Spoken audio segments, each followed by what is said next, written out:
Graça e a paz, amados. Estamos aqui mais um culto familiar, domingo, em nome de Jesus.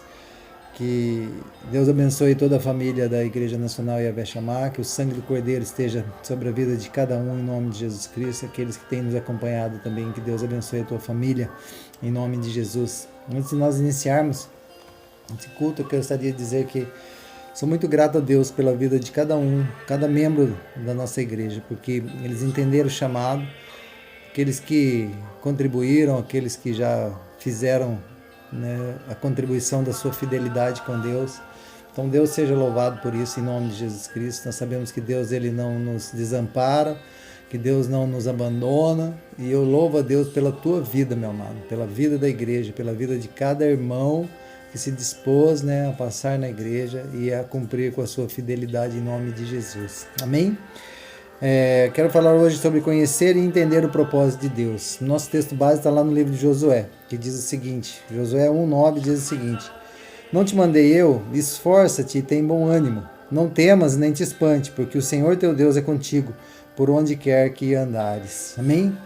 Queremos pensar numa sequência de algumas palavras importantes e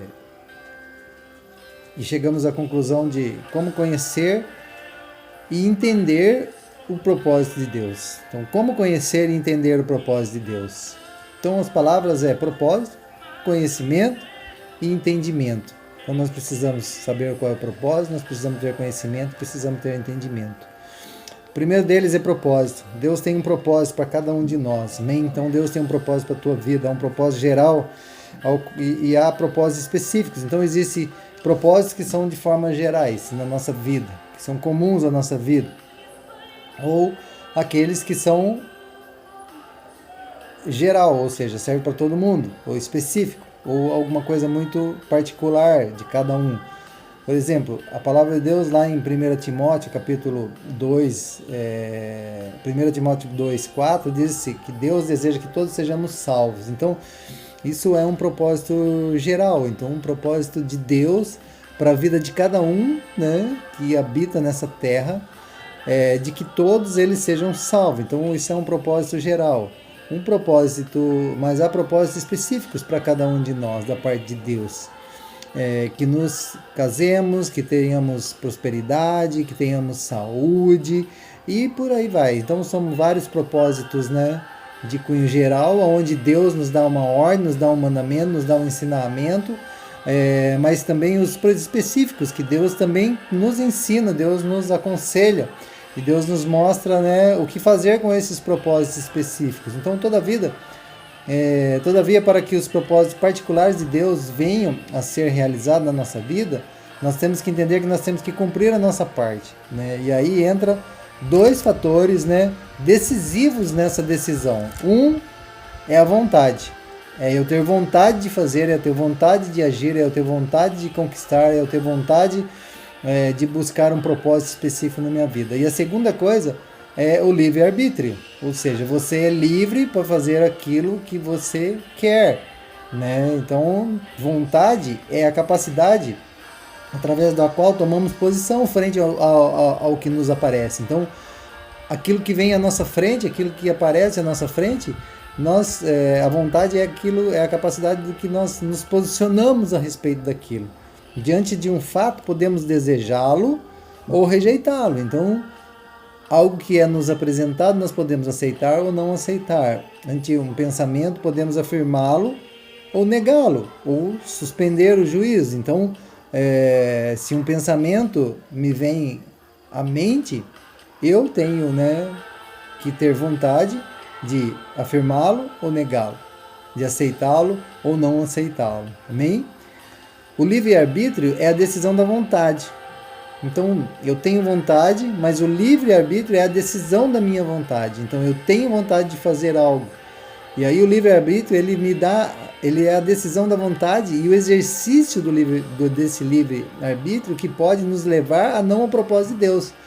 Então, eu posso ter uma palavra, eu posso ter uma mensagem, eu posso ter uma visão, eu posso ter um objetivo, eu posso ter um propósito, mas e aí eu tenho que ter vontade de fazer isso acontecer na minha vida, mas o livre-arbítrio é a decisão da minha vontade. Então a vontade ela pode existir ou não, mas o livre-arbítrio é que vai definir essa minha decisão, ela que vai sacramentar a minha decisão com relação àquilo que eu vou fazer ou que eu vou deixar de fazer, que pode nos levar ou não a um propósito de Deus, porque aí eu escolhi. Não foi Deus que escolheu, não foi Deus que mandou, não foi Deus que falou, não foi a palavra de Deus que confirmou aquilo na minha vida.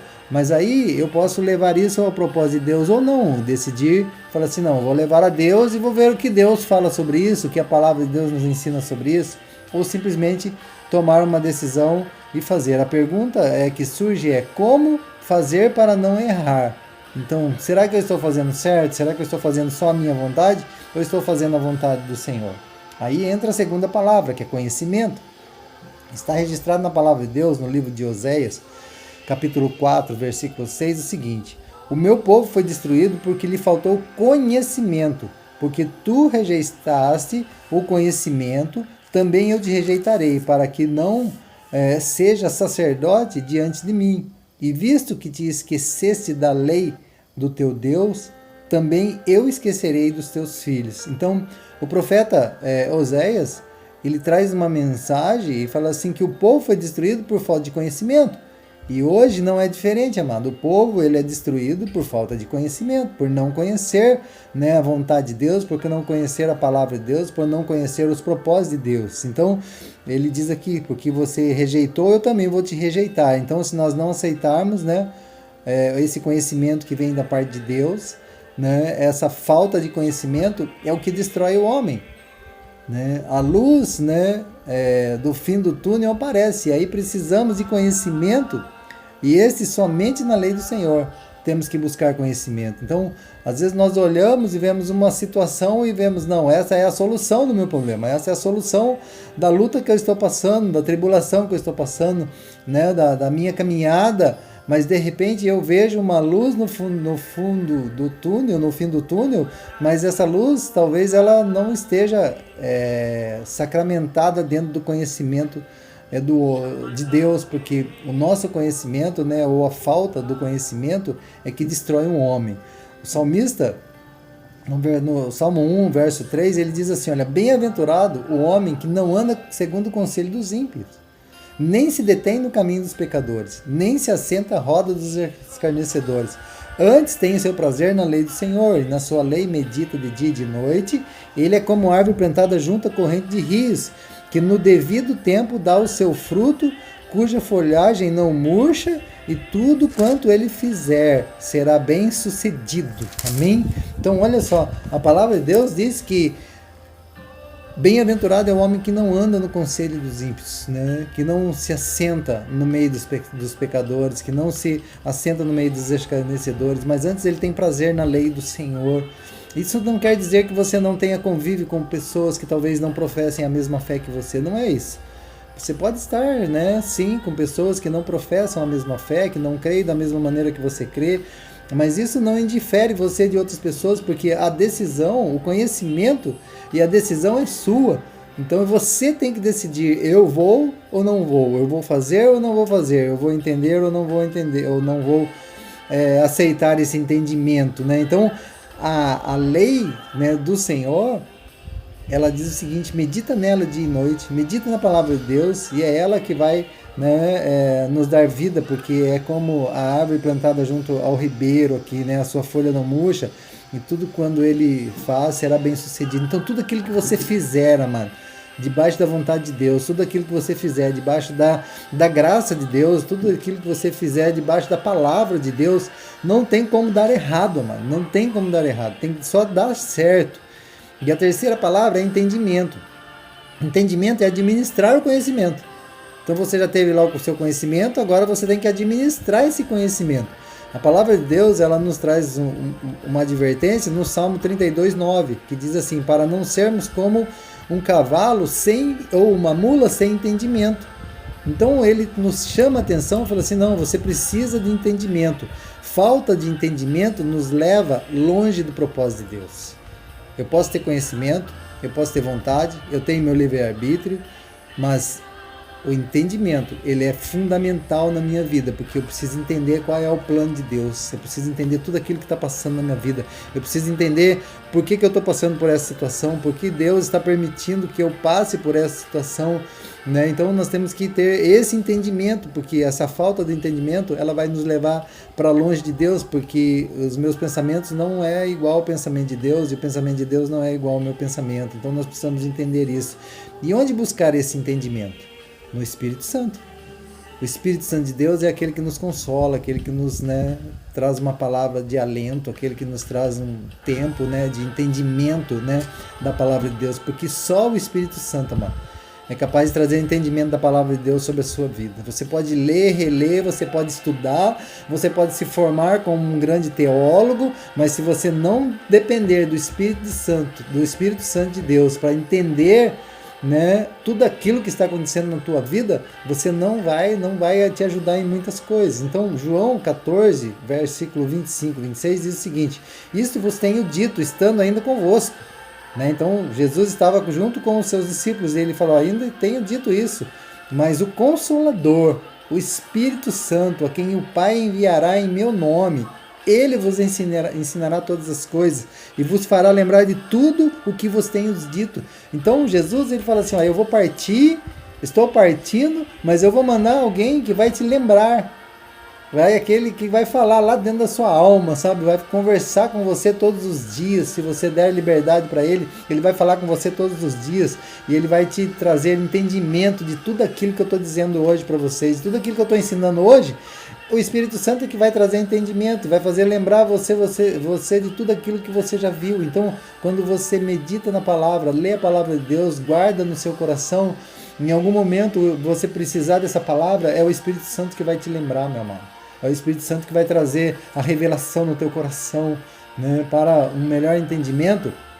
Vamos ver alguns exemplos bem práticos. Olha só, nós falamos de prosperidade, né? Então, eu desejo ser próspero. Então isso é propósito de Deus, né? Ser próspero é propósito de Deus. Versículo 2, capítulo 3, diz o seguinte: guarda os preceitos do Senhor, teu Deus, para andares nos seus caminhos, para guardares os seus estatutos e os seus mandamentos e os seus juízos e os seus testemunhos, como está escrito na lei de Moisés, para que prospere em tudo quanto fizeres e por onde quer que fores. Então Deus, ele sempre desejou e sempre desejará a sua prosperidade. Ele quer que você seja bem sucedido em tudo aquilo que você fizer. A palavra de Deus diz que tudo que você tocar será abençoado, tudo onde você pisar, a planta dos teus pés tome como posse. Então Deus, ele sempre nos trouxe uma palavra, né, de prosperidade, e isso é propósito de Deus. Conhecimento pela palavra.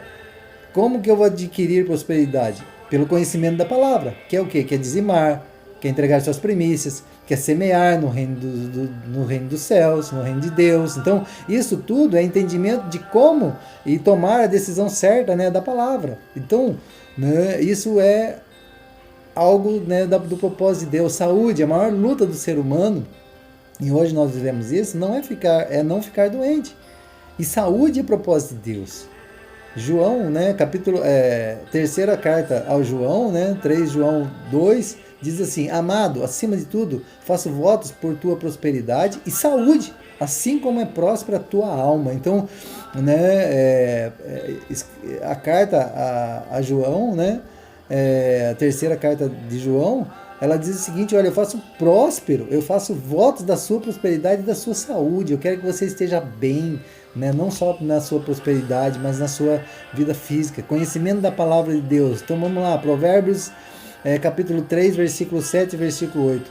Não seja sábio aos teus próprios olhos. Teme ao Senhor, aparta-te do mal. Isto será saúde para o teu corpo e refrigério para os teus ossos. Amado, no tempo que nós vivemos, nós ouvimos tantas coisas boas, mas tantas coisas ruins, tantas coisas, né, que nos traz um pensamento negativo.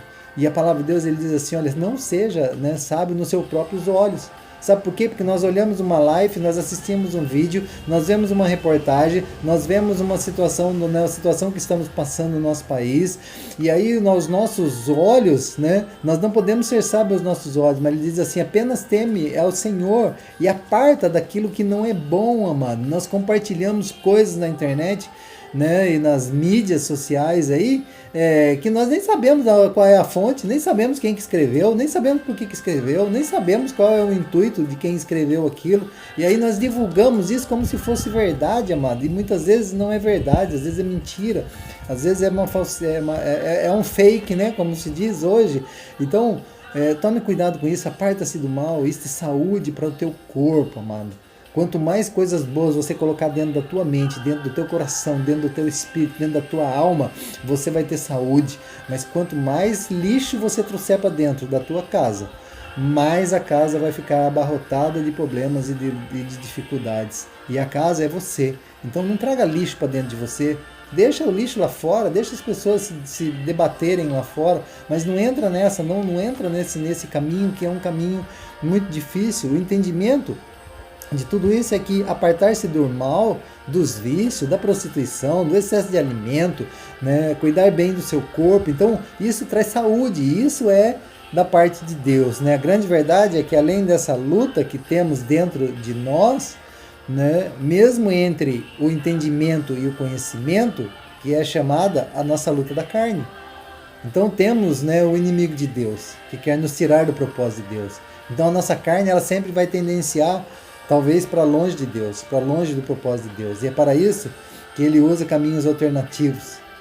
Né? Ele usa caminhos alternativos de engano, de falsa religião, religiosidade. Então o inimigo usa tudo isso, né? Carnalidade. Então ele tem várias ferramentas que ele utiliza para tirar você do propósito de Deus. Tudo isso vem através de uma palavra chamada concupiscência. A Bíblia fala muito sobre concupiscência, que é cobiça por bens materiais. Amado, hoje é uma dificuldade muito grande. O ser humano, ele busca, ele corre atrás, não que esteja errado, mas não está errado você correr atrás de bens materiais, mas a cobiça por bens materiais, isso se chama, né, concupiscência. Em 1 João, capítulo 2, versículo 16, o texto diz o seguinte: porque tudo o que há no mundo, a concupiscência da carne, né, a concupiscência dos olhos e a soberba da vida não procede do Pai, mas procede do mundo. Então do que a palavra de Deus está dizendo? O seguinte: tudo aquilo que é sua carne, que é sua vontade própria, tudo aquilo que os seus olhos vê, tudo aquilo que é soberba, que é orgulho dentro de você, não vem de Deus, meu amado, mas procede do mundo. Então essa concupiscência ela tem que ser, né, eliminada da nossa vida para que a gente cumpra a vontade de Deus, né? E isso tudo é uma inclinação para quê? Para o pecado. E a palavra de Deus ela nos diz que o pecado, né, os olhos são a entrada. Então tudo aquilo que nós olhamos. Lembra do outro dia que eu falei da grama do vizinho? A grama do vizinho parece mais verde do que a nossa. Então, isso são concupiscências dos olhos. Os nossos olham para um carro novo, olham para uma casa nova, olham para a situação de um, olham para a situação de outro e falam: poxa, por que ele está melhor do que eu? Não, mano, não preste atenção nisso. Viva a sua vida. Seja feliz com aquilo que Deus tem te dado. Busque sim a prosperidade. Busque sim os bens materiais. Não existe nenhum problema, né, a respeito disso. Não existe nenhuma regra contrária a isso. Mas não deixe nunca isso subir no teu coração. Porque quando os valores materiais subem mais do que os valores espirituais na sua vida, existe uma grande decadência na sua vida espiritual, né? Os olhos, né? Os olhos do corpo, olhos da alma e olhos do espírito. Então, né, não deixa, né, entrar essas coisas através dos seus olhos, né? Mateus 6:22 diz o seguinte: são os olhos lâmpada do corpo. Se os teus olhos forem bons, todo o teu corpo será iluminado, amado. Olha só o que a palavra de Deus diz, que coisa linda é a palavra de Deus. Ele diz assim que os nossos olhos são lâmpada para o nosso corpo. Então é a maneira que eu vejo, é a maneira que eu olho, é a maneira que eu avalio, é a maneira que eu vejo a situação. Olha, a situação não está fácil, está difícil. Sim, não está fácil, não está difícil, mas o Senhor é maior na nossa vida. É Ele que vai nos conduzir, né, a águas tranquilas, é Ele que é a nossa fonte de salvação, é Ele que é a nossa fonte, né, de força. Nós só estamos aqui porque tudo aquilo que era improvável na minha vida, Deus ele está fazendo, se tornando provável hoje. Então, o entendimento é como você vê, mano. O entendimento de tudo isso é como você vê a situação. Nós vemos a situação política do país nessa semana. Então, como que você vê isso? Você entra nessas conversinhas de que quem está certo, quem está errado? Não, amado, teme o Senhor, só isso. Vai orar, vai buscar a palavra de Deus, vai buscar a direção de Deus para a tua vida, para a vida da tua cidade, da tua família, né? Então, que os seus olhos, né? Elas são lâmpada para o teu corpo, é aquilo que você vê, é como você vê, então é aquilo que Deus coloca diante de você.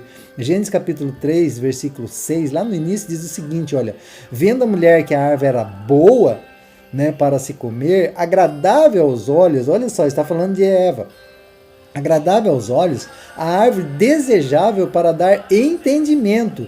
Tomou-lhe o fruto e comeu, e deu também ao marido, e ele comeu. Então, Adão, né, Adão e Eva, lá no início de tudo, a concupiscência entrou através dos olhos.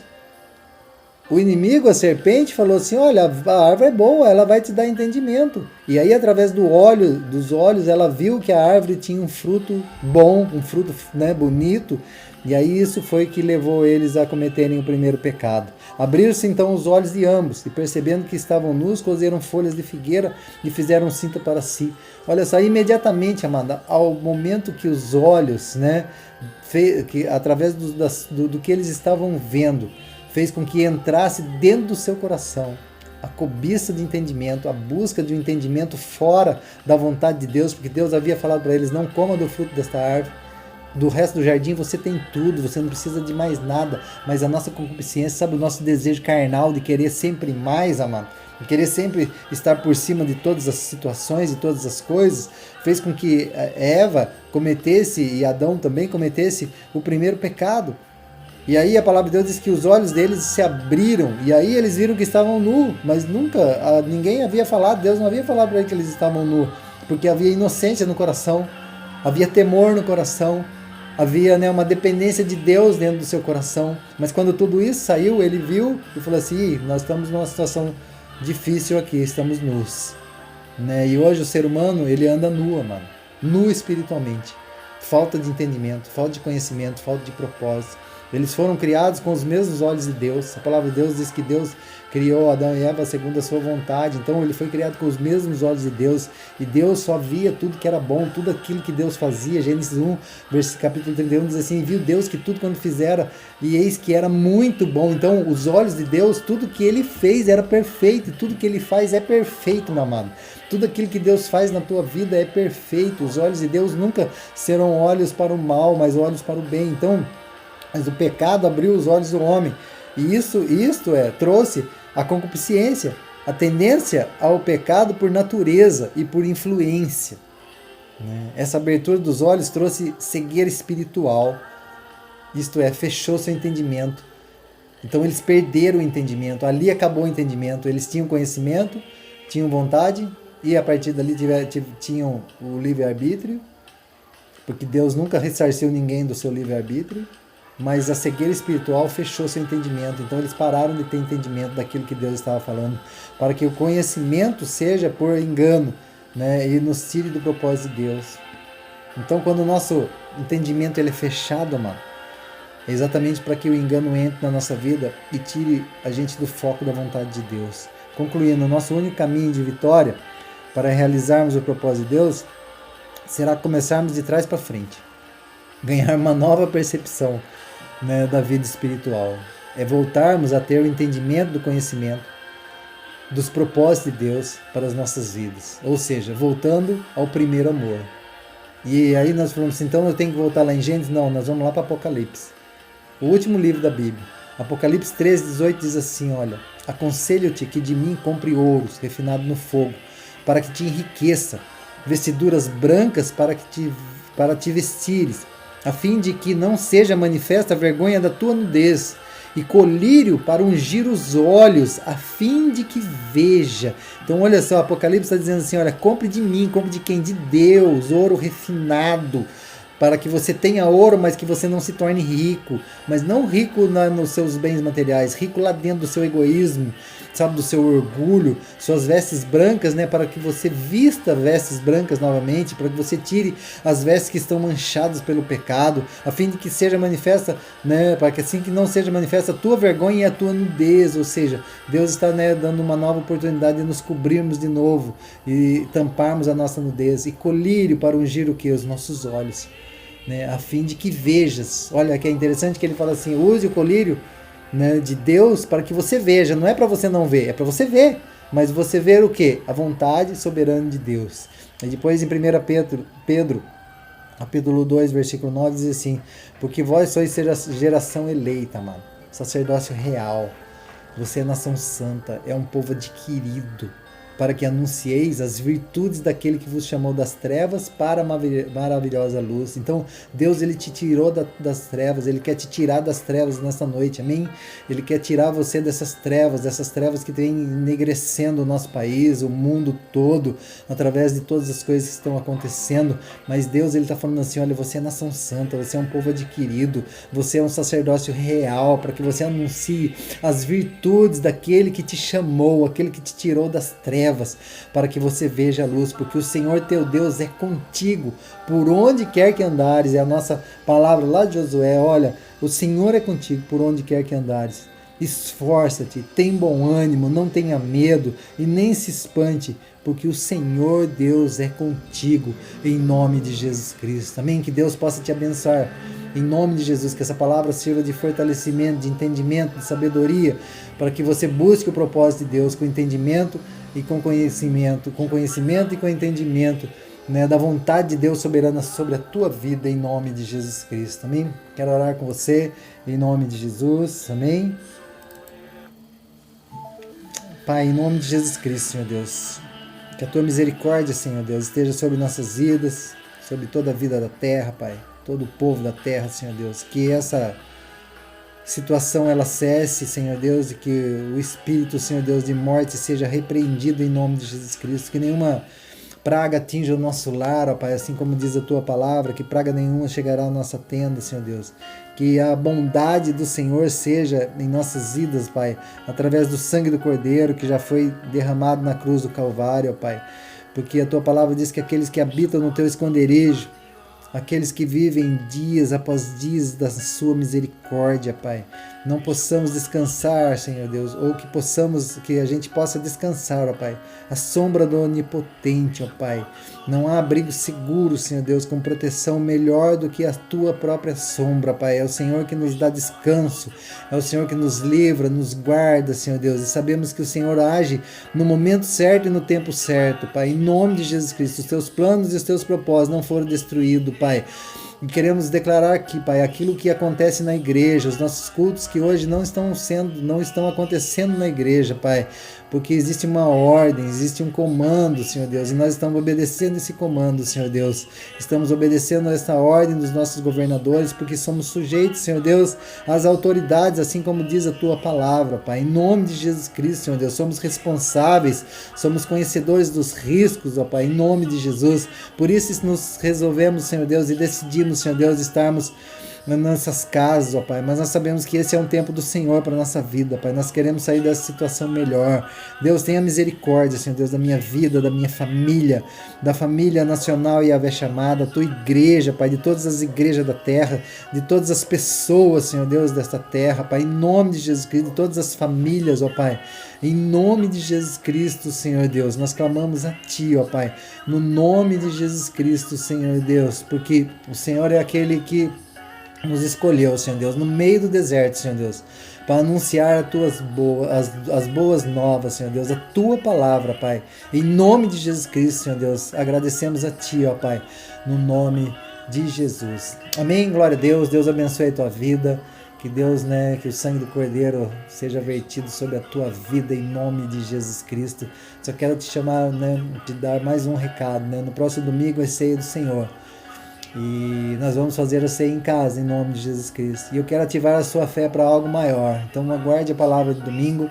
Quinta-feira também temos uma palavra. Mas a ceia do Senhor, eu quero ativar a sua fé para algo maior. Então aguarde, né, até domingo, que seu coração se encha de expectativa por algo que Deus vai falar no teu coração, em nome de Jesus Cristo.